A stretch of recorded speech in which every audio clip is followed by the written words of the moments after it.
This is the third and final lecture about the life of Rabbi Avram Yeshua Karelitz, the chazon ish. Our rabbis tell us that the Ribono Shel Olam saw that righteous people, that people of leadership quality, are not very common. And therefore what God did was that he took that genre and he distributed them in every generation, so that the Jewish people would never be caught short. In one generation we'll have 50 leaders, and the next generation we don't have any. And that distribution of leadership, door v'dor shov, every generation and its leaders, every generation and the people who are the leaders of it, that's a very important concept in Judaism. And in Jewish history, it really has been one of the concepts that has sustained us. That in every time and in every generation, in every place, somehow the right person appears that it enables the Jewish people to survive, enables Torah to survive, is a person of great strength and of personality to be able to rise to the occasion. The chazon ish, Rabbi Avram Yeshua Karelitz, became the leader of the Jewish people in the last 15 years of his life. When he was already practically 60, he was, as I've mentioned to you before, he had no official position at any time in Jewish life. And he was basically a scholar. Now, I would like to point out that there have been many scholars amongst the Jewish people. Being a scholar does not guarantee that you're a leader. Doesn't guarantee that your opinion is followed, or that you can reach out and actually influence Jewish life in a very strong way. There have been many great scholars in Jewish life, whom we know them for their scholarship, but that is as far as it goes. But here, in the case of the chazon ish, his leadership in the last 15 years, to a certain extent, even outshone his scholarship. Even though his leadership was based on his scholarship. If he would not have been that great a scholar, if he wouldn't have been that great a person in Torah, he never could have assumed the mantle of leadership, and people wouldn't have listened to him. But the greatness of the man is that he grew into the role. And he didn't say, just leave me alone with my Gemara, as he did for perhaps the 45 years previous to that. What happened? Three things happened. First of all, he himself writes that Reb Chaim Ozer Grodzinski died. He writes that as long as Reb Chaim Ozer Grodzinski, the Rav of Vilna, was alive, nobody had to worry. They were like the bus had a driver. The Jewish people had a leader. Somebody was worried about him. Why do I have to worry if Reb Chaim Ozer is here? Reb Chaim Ozer died in early 1940, so then the Jewish people were left fatherless. There was no central address, at least as far as Torah Jewry was concerned, any longer. And therefore he felt the responsibility, I can't say it for certain, but I think that it was not far off in saying, he felt the responsibility because he was a protege of Reb Chaim Ozer, and Reb Chaim Ozer befriended him and protected him all of his life, and had always looked out for his interest. And Reb Chaim Ozer died, he also did not leave a family. So he felt that he was Reb Chaim Ozer's family. He felt that he had to assume the mantle of leadership. He had to take over the responsibility. Our rabbis tell us a very interesting insight, that if a person leaves a son, so then the son automatically feels the responsibility to take over for the father, even if the son is not the father. He doesn't have his talents, etc. But there's something genetic. If a man leaves over no son, if he leaves over no heir, so then it's very easy for everyone to say, but it's not my concern. It's not my school, it's not my institution, it's not my people, it's not my community, it's not my place. Right? We have no defense against the false humility that the Yetzer Hara can build into us. People who all their life are arrogant, when it comes to these matters, all of a sudden are overcome with a great sense of humility. So he couldn't do it. The chazon ish felt that he was Reb Chaim Ozer's heir. And he felt it as much as if he would have been genetically his child. And therefore, since Reb Chaim Ozer wasn't there, he had to be Reb Chaim Ozer. That's the first factor. The second factor was the destruction of the Jewish people in Europe.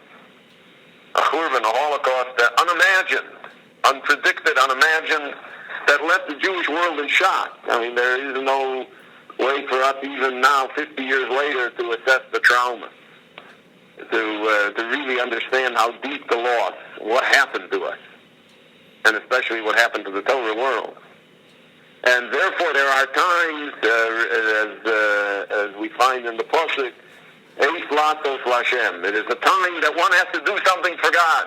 So the Talmud tells us, for instance, that when it's a Milchemes Mitzvah, when it's a war of self-defense, a war that's commanded upon us to fight, so everybody has to go. Afilu Choson Mechu Poso. And the Choson has to leave his chuppah. There are no excuses. Everybody has to go to war. The destruction of European Jewry was a war. It was a war that we almost lost, God forbid. And that made an extremely strong impression on the Chazon Ish. He would always say that those that were left over have to be more, should not see themselves as individuals, but should see themselves as representatives of hundreds and thousands who are not here and who are unable to pursue the war. And therefore, he himself came to the realization that he could not and would not continue his life as a recluse, hide behind his great scholarship, but that he had to take a direct role in saving what was left, in rebuilding the Jewish people, which is the basic task of our generation. The third thing was that the momentous times that he lived in, the destruction of European Jewry, the creation of the State of Israel, the wars, the struggles, and from 1933 to 1953, those 20 years, what happened to the Jewish people, it was cataclysmic. It's the Apocrypha. I mean, the Apocalypse. Get my Greek mixed up. Which word? The Apocrypha means that it's outside the canon of the Bible, right outside the regular thing. But the Apocalypse means that it's it's the end. It's the final struggle. It's the war of Gog and Magog. There's nothing more that can overwhelm us. And the Chazon Ish felt that. The Chazon Ish felt that at a time when this also, you have to remember, was the high watermark of secular Zionism, which then also threatened to engulf the entire Jewish world. And therefore, there was almost no one that was interested or able to defend Torah and to defend the traditional values. And he felt that he had to do it. The times called for it. And that really characterizes his final years. His final years are those of a leader. His final years are those of a very, very strong person. A strength that is almost wondrous, because he was a very small and weak and frail person, and he had, again, no official position, and he didn't have any, it wasn't like a Chassidish Rebbe, for instance, at least had thousands of adherents, and people have an official position, people have wealth, people are able to publicize. He had none of those weapons, but he had the greatest weapon was his will, his determination, his steadfast determination to see it through. And he therefore became, in this period of time, the Posek Hador. The Posek Hador, not only in terms of deciding matters of halacha, and we're going to go through a number of his famous decisions in halacha which came to light during this period of time, but he became the Posek Hador as far as how should religious Jewry respond to these events. What are we to do? What is our role in this turbulent time? Chazon Ish, for instance, believed very strongly that religious Jewry needed a strong representation in the elections and the government of Israel, whether it be municipal elections, national elections. Chazon Ish was a very practical person, and he said that by not participating in the elections, that would give the secular camp a victory by default. He said the famous statement, which has been repeated in the name of many, that as bad as it is in being in exile, Jews amongst non-Jews, it's worse being in exile, Jews amongst Jews.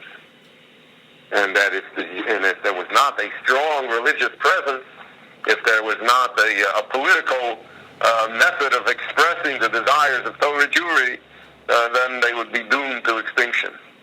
The mechanism of the state would grind them under. Therefore, for instance, in 1951, in the elections for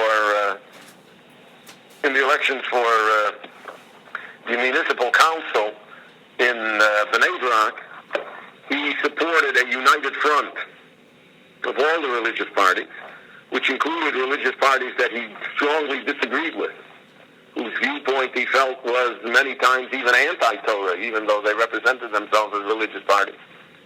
But he preferred that, and that there should be a religious control, at least of the municipality of Bnei Brak, than to the fragmentation which would occur, which would certainly allow the secular party to win. It's I will mention to you again, so he had a reputation as a miracle worker.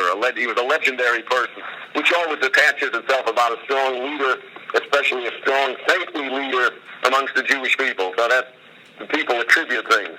So there was a candidate. The religious parties had a number of. They proposed a list. Number 6 on the list was his man. His name then was Reb Shimon Soroka, who was the Chazon Ish's man. He was the Chazon Ish's representative. So when the negotiation to put together the religious bloc, so it came out that Soroka would be number 6. Most of the pundits felt that 4 seats would be quite an accomplishment, 5 would be miraculous, 6 there was no chance.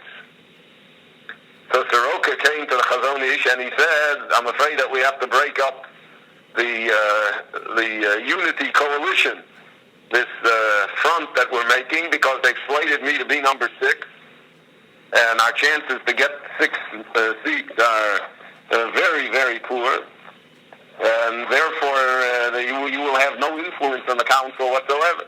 And whereas if we ran as an independent party, at least 1 seat we would get, so you would be certain of having 1. The Chazon Ish is said to have told him, I give you my bracha that you will be elected. And what happened was that they elected 5, and the secular party also elected 5, and the swing seat, which was number 11, was a tie, an exact tie. So they decided that they would do it by, according to the Israeli election law, they do that by lottery, by gorel. They draw lots. If it's a tie, so then they draw lots. So they drew lots, and Soroka won. And he was put into the council, and so the Chazon Ish's promise was fulfilled. Even it was fulfilled, it had to be fulfilled through heavenly means and not through the ballot box. The Chazon Ish said that it was a mitzvah to vote. That it said that Rabbi Kahaneman, the Ponevezh Rosh Yeshiva, was standing in line on that day to vote, and somebody said to him, Rebbe, what are you doing here standing in line to vote? You're wasting your time. He said, I'm being Makai in the mitzvah of the Chazon Ish. I'm doing what the Chazon Ish told me to do. And even though many of the rabbis in Jerusalem opposed the Chazon Ish on this matter, and they would not sanction such a religious bloc, but the Chazon Ish said that they're right and I'm right. They're right in opposing it and not signing the letters for it, and I'm right that that's what we need and that's what we have to do. The greatness of the Chazon Ish was that even when others disagreed with him, it did not affect, A, his personal relationship with them, and B, it did not affect his authority. His authority was so great, his name, his reputation was so astounding that things that would have affected a lesser person, would have brought his leadership into question, never occurred here. He said that the job, the task of the Jewish people in his time in Eretz Israel was to spread Torah throughout Eretz Israel, from Dawn to Beersheba. He said not just Bnei Brak and Jerusalem, wherever there's a Jewish community, there has to be a Jewish Torah. Now, in this time that we're talking, in the 1940s in Eretz Israel, and even the early 1950s, it was not at all the way it is today. There were very few yeshivas. And the yeshivas that there were very sparsely attended. And there were no Hesder yeshivas. So that entire element of the people never went to a yeshiva. And the situation was such that, as I've mentioned to you many times, that Ben-Gurion felt convinced that traditional Jewry would disappear from the face of the state of Israel within a generation or two. He never could foresee the rebirth of Torah and the strength of the yeshivas, but the Chazon Ish said that it had to happen. I want to discuss with you a few things that he said about yeshivas. First of all, he founded a yeshiva in Bnei Brak called Tiferet Zion, which still exists till today. The yeshiva Tiferet Zion in Bnei Brak. So that's like a yeshiva Ketana. It's from 10 years up and 10 years old and up till about 15. And from there they go to yeshivas Gedolos, such as Ponevezh, etc. But Tiferet Zion, he lent his name to it. And on the stationery, it always says Yeshiva Tiferet Zion, founded by the Chazon Ish. He was the man behind it. And the great yeshiva in Be'er Yaakov, where Rabbi Volda and Rabbi Shapiro was founded by at this time, and he was the one that encouraged them, and he encouraged them to go to Be'er Yaakov. They came many times to him, and they said, "We got to move out. It's terrible there. There's no Judaism, there's no Yiddishkeit, and we're having trouble with the town, and it's lonely and everything." And he said, "It's impossible." He said, "It's the middle of a war." He said, "And you're on the front line. You cannot retreat. You have to stay there." And they stayed, and they were very successful.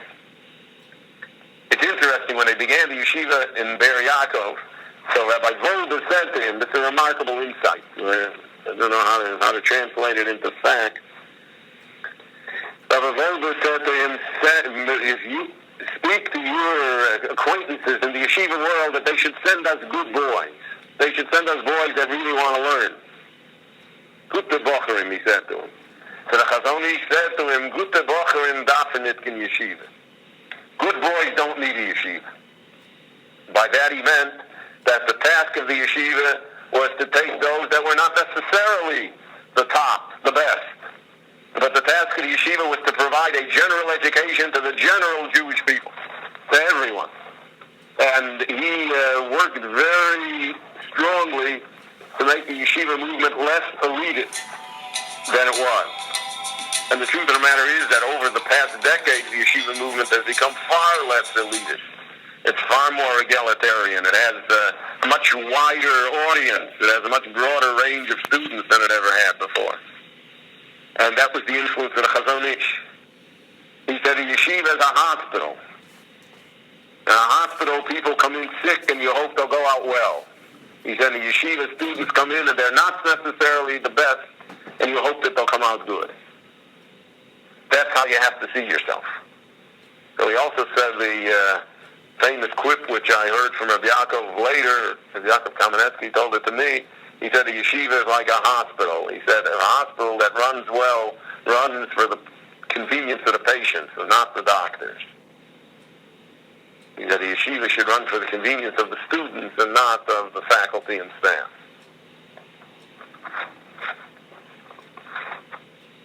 He said Rav Yitzchak Holman Spector was not an Eloi. We have a long history of great people that grew out of yeshivas, that grew out of institutions, and they weren't necessarily the greatest people when they came in. So he redirected the thrust of the yeshivas, pushed it in a different direction. Once they asked him which yeshiva is his yeshiva. In other words, which yeshiva does he favor most? So he said, all the yeshivas are mine. Kol ha-yeshiva fein sheli. All the yeshivas are mine. And he saw himself that way. He saw himself as the patron of all the yeshivas in Eretz Yisrael. He also said the truism, which anyone who is in yeshiva education knows to be true. He said, the problem is that we have one mashgiach for 100 boys. In reality, you need 100 mashgichim for one boy. And the economics of the situation do not allow us that type of luxury. But there is no question that if you have a greater amount of staff and you have smaller classes and you have every Rebbe responsible for a fewer number of students, you will do much better than the other way. Again, the yeshivas, because of their financial pressures, are unable to do that. But he always pointed out, he set the goal. In other words, if we have an ideal situation, how should we have it? We should have it this way. somebody once asked him, in the midst of all of this assimilation and all the other problems, what good does it do to have a yeshiva? You know, if you got one student that he sits and learns 20 hours a day, so what does he do? So he gives the time-honored answer, which is said over also in the name of Rabbi Yoshe Ber Slutzker and Rabbi Soloveitchik and others. He said that if there's one young man that sits and works at Torah and he devotes himself to Torah, that holds back people at the other end of the spectrum from falling into intermarriage and assimilating completely outside of the Jewish people. And that insight, which is a typical Jewish insight, certainly a typical traditional insight, is that the Jewish people are affected by all sorts of influences which are not easily definable and don't fall under any set rule. And that even though in logic I cannot prove to you that a young man sitting and learning Torah 20 hours a day has any effect on a rich person in a small suburban community in his process of assimilation, but the Jewish people believe deep down in their hearts that one affects the other. And therefore, that the importance of yeshivas cannot be overstated. He said one more thing regarding yeshivas, that the main training of a yeshiva is to teach a student to be able to admit the truth. To be able to say, I'm wrong. And he said the greatest man in Israel is the one that can admit that he's wrong. He brought the proof from Moshe and Aaron, that on the day that Aaron's children died, so Moshe chastised Aaron for not performing the halacha correctly, and Aaron said to him, but Moshe, you are incorrect. And Moshe immediately admitted.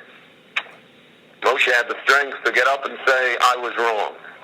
And he said the pursuit of truth is so important that it dominates everything else. And a person always has to be able to bow his head to the truth. He should never be afraid that the truth will be injurious to him. Now, aside from his work in the yeshivas, there formed about him a group of young Torah scholars who became what is known as the Kolel Chazon Ish. Chazon Ish is Kolel. And they were in the neighborhood of the Chazon Ish there in Bnei Brak. And he again had no official role in the formation of the Kolel, nor in its operation. Nor did he teach classes in the Kolel. But simply his presence in the area was such that a few dozen young men who were great men came to live near him so that they would be able to benefit from his scholarship and be able to benefit from his presence, and that they would be under his influence, and that they would be, so to speak, the cadre of troops that he was intending to prepare to help spread Torah throughout Eretz Yisrael. And that is what happened. It still exists today. It's an enormous kolel, the Kolel Chazon Ish in Bnei Brak. And they are well noted because of the fact that they observe all of the psukim, all of the individual halachic rules of the Chazon Ish. And in fact, they enforce them in Bnei Brak, in that neighborhood, in Zichron Meir. They follow the Chazon Ish's words. I remember Rabbi Riff Zechet Tzadik Levracha told me Rabbi Riff moved to, Rabbi Riff was the Rav in Camden. So he moved to Bnei Brak at the end of his life. He retired to Bnei Brak, and he had an apartment in the area of the Chazon Ish, in that neighborhood. So the Chazon Ish had a chumrah. The Chazon Ish said that no nails could be used at the top of the sukkah. Even to support, not in the schach, but even to support the schach, no metal, no nails could be used. That was his chumrah. Rabbi Ritzu had been making his sukkah in Camden for almost half a century, so he always had a nail holding the support on which the schach rested. So he said that when he moved to Bnei Brak, so they told him that if he wants to live in that neighborhood, they told Rabbi Ritz that he wants to live in that neighborhood, he has to realize that he can't put the nail in on the support to hold the schach anymore. That he has to follow the sheet of the Chazon Ish.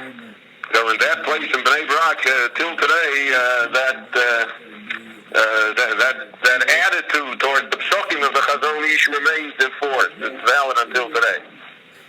The Chazon Ish saw himself as the person who inspired others to make institutions. He made no institutions himself.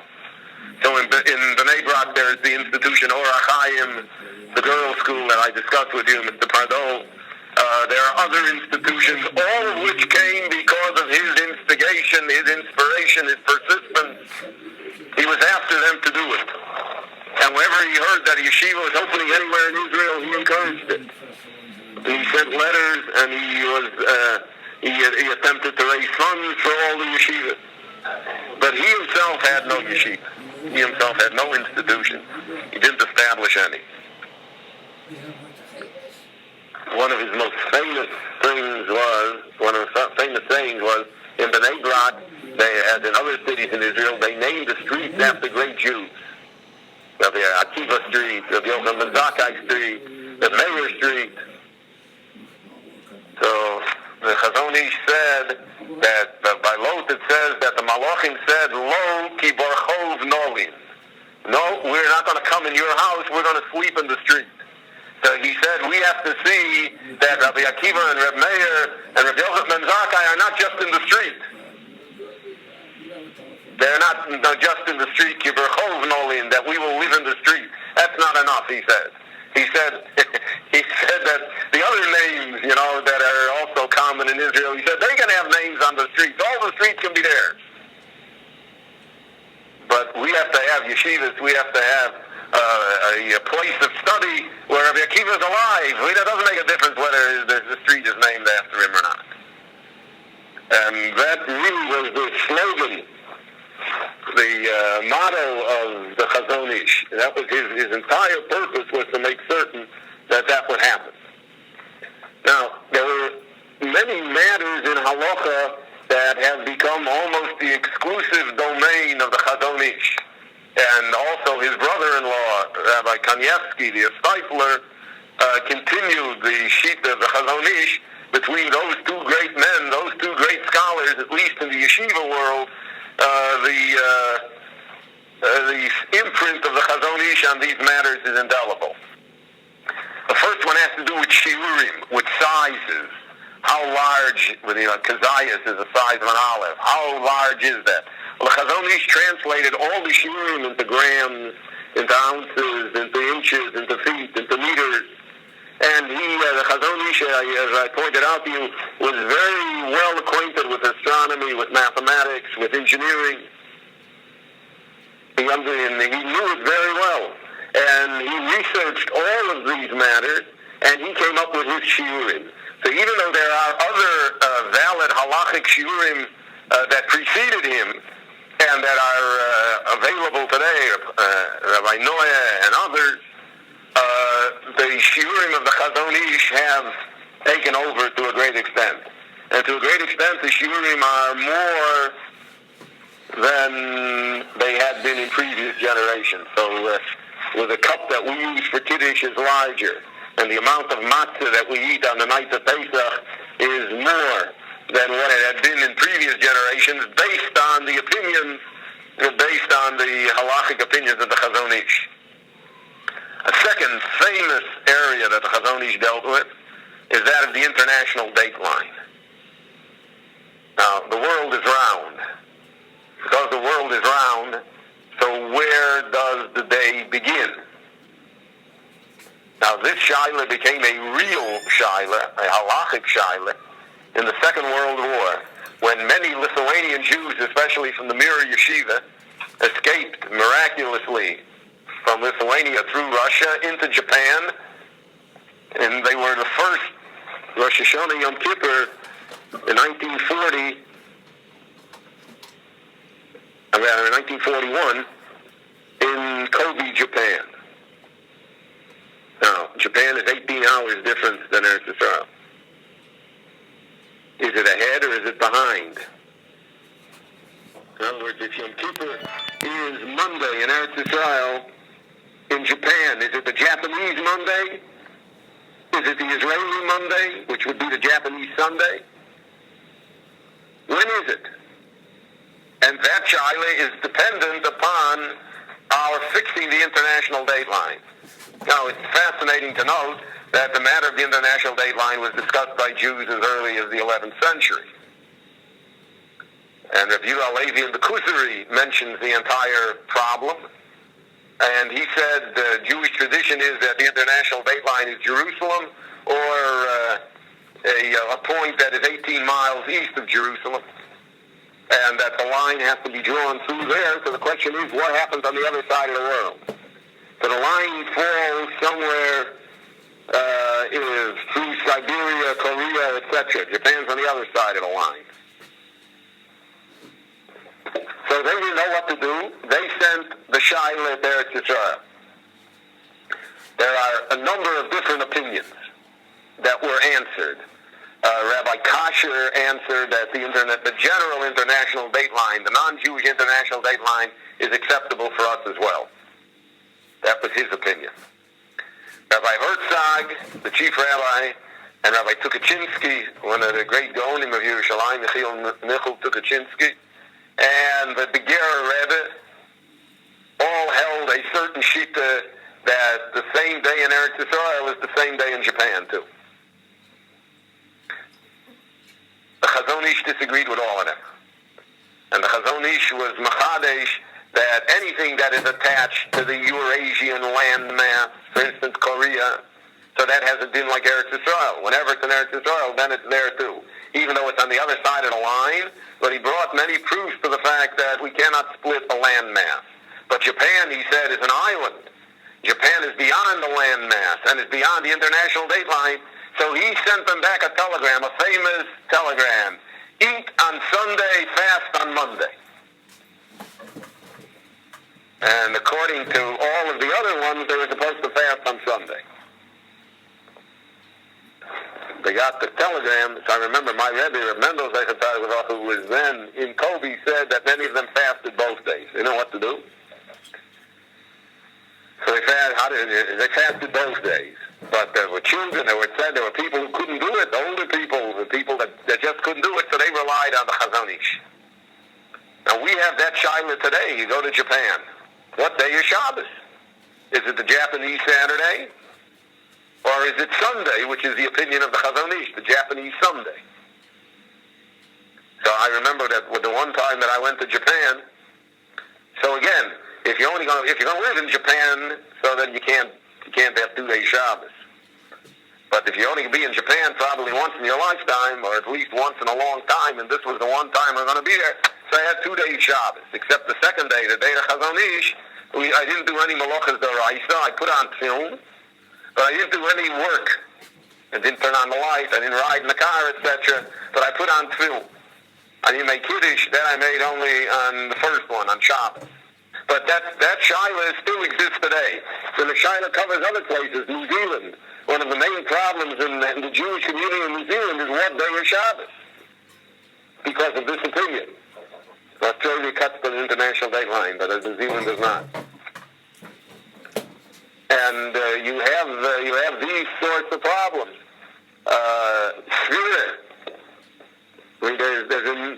There's no limit to what the changes are regarding the counting of the days regarding the international date line. Now, the Chazon Ish, as I mentioned to you, was an astronomer. He was a cartographer. He knew maps. He knew his essays on it and his halachic opinion on it is a masterpiece of research and of work. And again, even though the majority of the rabbis of the world opposed him, as a practical matter, he cannot be disregarded.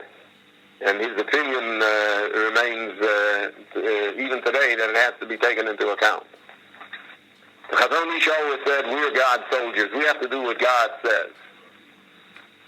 The famous story, which is attributed to him, but again, it's a story that's attributed to many, but the truth of it is self-evident, is that he once told a famous rabbi that the rabbi had to eat on Yom Kippur because the doctors appealed to him and that he had to eat on Yom Kippur. And the rabbi would not. All of his life he never ate on Yom Kippur. And he did not want to listen to the doctors. So the doctors prevailed that the Chazon Ish should visit him and tell him to eat. So when he told him you have to eat on Yom Kippur, so he said, Rebbe, how can I eat on Yom Kippur? 65 years, 70 years, I'm fasting. How can I eat? So the Chazon Ish told him, he said, the same God that told you to fast on Yom Kippur today tells you to eat on Yom Kippur. We have to do what God tells us. There's no fasting or eating. That's not the mitzvah. The mitzvah is to do what God tells us. And that was really his approach to halacha. His approach to halacha, he had no hang-ups. He had no fetishes, nothing that it had to be this way or that way. Whatever God said, whatever the halacha shows. And from his books, you see the enormous intellectual honesty, the realistic approach to all of the problems. He said, we are soldiers. Our job in our generation, he said, Lahavir ha'Torah liyoshna, to restore our glory to what it was originally. He says that's true regarding rebuilding Eretz Israel, that's true regarding Torah, it's regarding the Jewish people. And the third great area that he participated in was the question of the Shemitah, the seventh year. There had been, I discussed it on the history tapes, that in the 1870s, when the Jewish colonies were first founded in Palestine, there arose the problem of what to do on the seventh year. So originally there was a heter, a permission was given by Rabbi Yochanan and other great Rabbonim to sell the land to a non-Jew, to an Arab, and that would allow it's like selling the chometz. It would allow the participation of Jews on the Shemitah. That heter was originally very strongly opposed, but by 1910, the heter was well accepted. In fact, Rav Kook, when he came to Israel, when he came to Palestine in Jaffa, wrote a famous book called Shabbos Haaretz, the Sabbath of the land, in which he expanded the heter, he explained it, and when Rav Kook became the chief rabbi of Palestine, that became the official policy of the rabbinate in Palestine. And it has remained the official policy of the Israeli government till today. When the chazon came, so even though there always were dissenters, no one ever was able to effectively challenge the heter. When the chazon came to Eretz Israel, he spent time studying it, and he felt that the heter was flawed. Or, if not flawed, it was not based upon what was now the reality of the situation. And therefore, he opposed the heter. And he had a great influence on the Polei Agudas Yisrael, who had kibbutzim like Kibbutz Chofetz Chaim, and now Shalavim, and the Moshavot, like Yesodot, and Komeniot, and other places such as that, and they followed his direction, and they began to observe the Shemitah fully. Now, 35 years later, the Shemitah is observed fully in almost 30% of the agricultural settlements in Israel. It's a remarkable thing. But then he was the one that turned it. He is the one that turned it. It's interesting. He himself held there's a dispute what year is the Shemitah. So our custom is that we follow the reckoning of the Rambam and the reckoning of the tradition of the land of Israel. So therefore, the Shemitah, for instance, was 1938, 45, 52, 59, then 87. That was the Shemitah year. The chazon said the Shemitah year is really a year earlier. But he felt he could not fight both battles at once. And therefore, he said, since it is the accepted custom, he said, so even though my calculations and my research tells me that the Shemitah year should be 1937 and not 1938, nevertheless, I will accept 1938 as the Shemitah year, but I will not accept that the Shemitah should be violated. But even he, in certain instances, allowed work to be done on the Shemitah when it involved a complete loss of land to the Arabs if they would not have plowed the land. In a famous case with the Polei Agudas Yisrael, where he allowed them to plow land on the Shemitah year, because otherwise the Arabs, they would confiscate the land. They have the right to take the land away. So he held under such circumstances one could plow. Not to sell the land, but they could plow, based on a Gemara that tells us that under governmental pressure, the Jews were allowed to work the land in Shemitah at the time of the Talmud.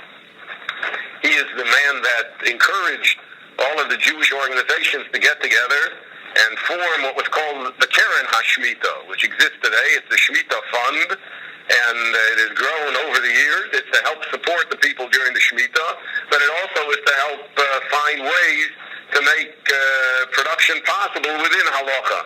Hydroponics was such an example.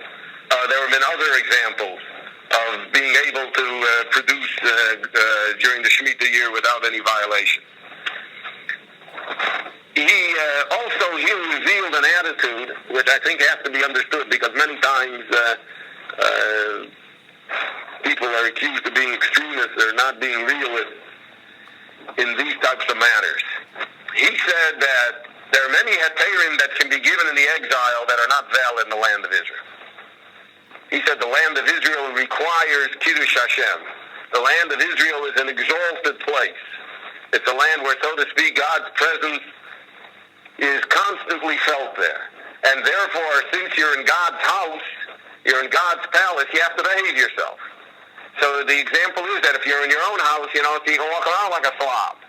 Or in your own house, so you don't eat with a knife. Maybe not even with a fork.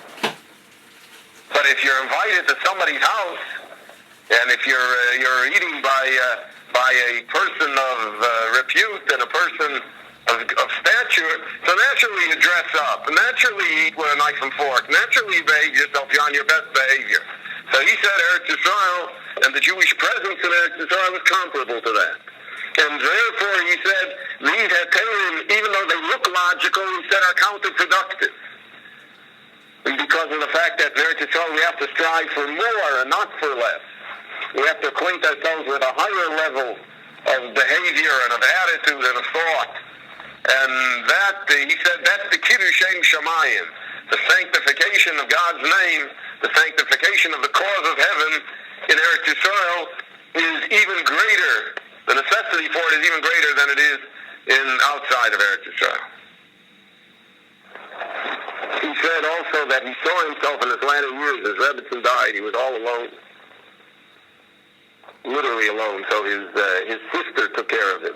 The Rebbetzin Miriam Kanievsky, the Estaitler's wife, they lived next door to each other. She took care of him. But he was all alone, except that he was not alone because of the Jewish people. He had an appendix operation and an emergency appendectomy in 1937. And he was a very frail person. All the pictures of him, etc., a very small, frail person. He said he saw himself, though, literally as the person that stands and puts his finger in the dike to prevent the waters from rushing in and inundating the entire situation.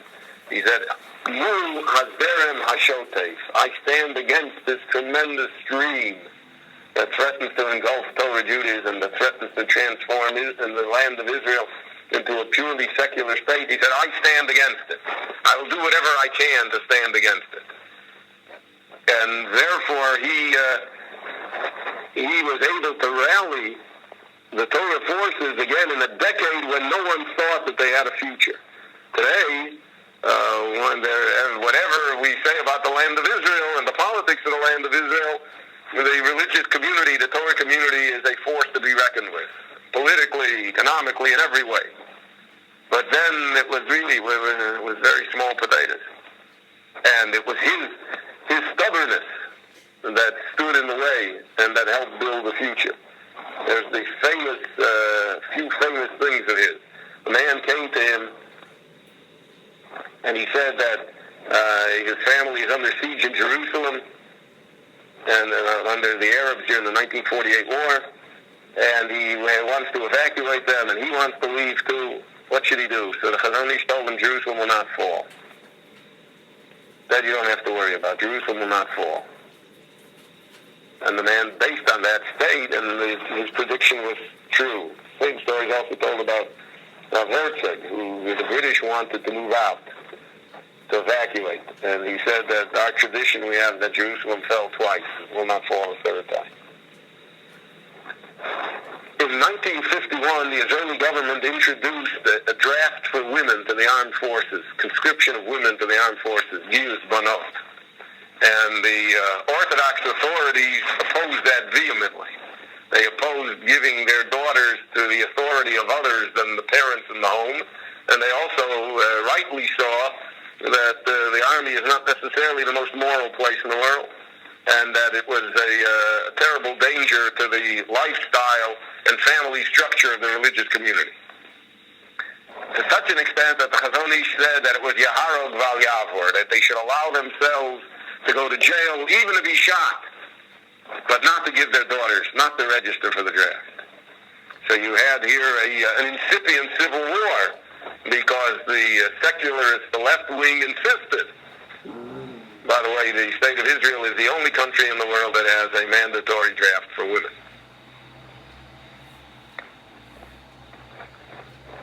So Ben Gurion, who was the consummate pragmatist, that was his great stock and trade, is that even though he had strong beliefs, etc., but his main belief was that the country should survive and that he should help it survive.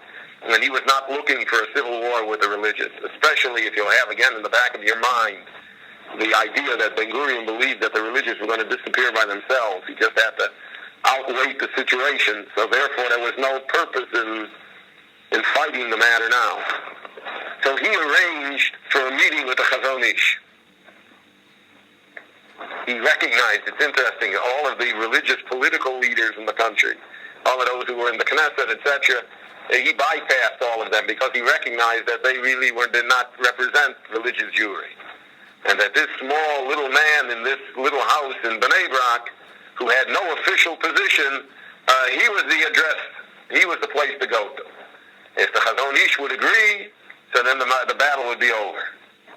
So he came to visit the Chazon Ish. There's a famous photograph. He came with a black hat. You know, they dressed him up, Ben Gurion in a black hat, and he came to see the Chazon Ish.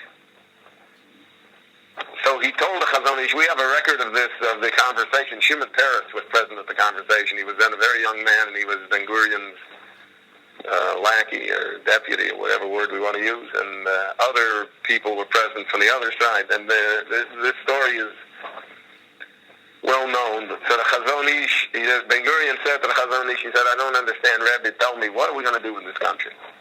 How can we avoid this culture war? How can we avoid this incipient civil war, God forbid? How can the secular and the religious Jew live together? Who has to accommodate whom? How do we arrive at an accommodation? So the Chazon Ish told him, he said, Mr. Prime Minister, I only know, I'm not a politician and I'm not a statesman. He said, but there's a Gemara. I know a Gemara. I'd like to tell you what the Gemara, what the Talmud says.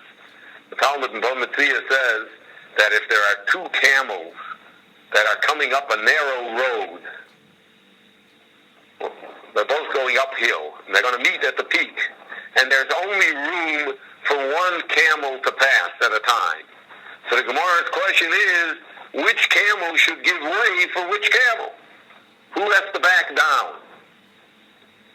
So the Gemara says, the one that is loaded, the one that's carrying the greater burden, has the right of way. So he said, we are carrying the burden. You have chosen not to carry the burden of the ages. You have chosen to lighten your load. You're entitled to do so. But we are carrying the burden of the Torah. We're carrying the burden of the tradition of Israel throughout all the ages. You have to somehow accommodate yourself to us. You have to take our feelings, our sensitivities into account. You cannot ride roughshod over us. And Ben Gurion took that into account. He came to a compromise, a good compromise, a bad compromise, but it's held together until today, where a certain section of religious girls, of the Jewry, send their girls to what they call a Shevut Leumi. That's not the army, but it's a year of national service in development towns or in education. And then a large segment are deferred completely, exempted completely. And if the girl and her family comes and says that they want her exempted on the basis of religious grounds, then the exemption is granted. Now, unfortunately, as one can imagine, in all systems there are excesses and there are abuses and there are frauds and charlatans. But the basic idea has remained, and it has prevented what otherwise would be a far more divisive and permanent split amongst the Jewish people. That was really the Chazon Ish's contribution, to be able to make Ben Gurion aware of what the true sensitivities were of the situation. Ben Gurion also saw that he's not dealing here with somebody who's not interested in politics, he's not interested in jobs or money or power. And that made a strong impression upon him. Made a very strong impression upon him. Finally, the chazon ish was a great believer in doctors. At the end of his life, he became a medical consultant. And he would again say that he was not a miracle man. He said he has three rules. A, one has to go to a doctor. B, one should always go to the best doctor. C, one does not always have to do what the doctor says. Which are three very good rules in life. And he said he followed in his own logical way, he followed those three rules. And that was the advice that he gave. Now there are entire legends. I have here a book, the Te'er Hador, which is a 4-volume biography of the chazon ish. This last volume, which has 260 pages, are all stories of advice that he gave that turned out. So again, whether or not one has to accept the accuracy of each and every story, that's not the issue. But he became the address for everybody that needed advice. Whether it was advice in business, advice in medicine, marital advice. He was a counselor, the father of the Jewish people. And he said many times that he felt that God had sent him that because of the fact that he did not have his own family. So then the Jewish people became his extended family. And he said that just as a person does have his own family, his own children, so he has to have time for them. For one's own child, one has to make time. One has to adjust one's schedule. So he said he had to adjust his own schedule on behalf of the Jewish people as well. And in that respect, he was the one man in the generation. He is the one that dominated everyone else, that dominated the entire Jewish people. In 1953, he passed away, and from his time onwards, the Torah community in Eretz Yisrael and the Jewish community throughout the world has taken on a different cast. And a great deal of it is simply due to the force of his personality, his great scholarship, his compassion, his understanding, his realism, the fact that he was able, at a time of terrible crisis when no one else was there, so he was there. And he was the one that protected the Jewish people and helped rebuild the Jewish people after the terrible debacle that occurred to us in our time. Tonight's lecture is on the famous Rabbi Chaim Soloveitchik, Rabbi Chaim Brisk. Rare, as much as there are great families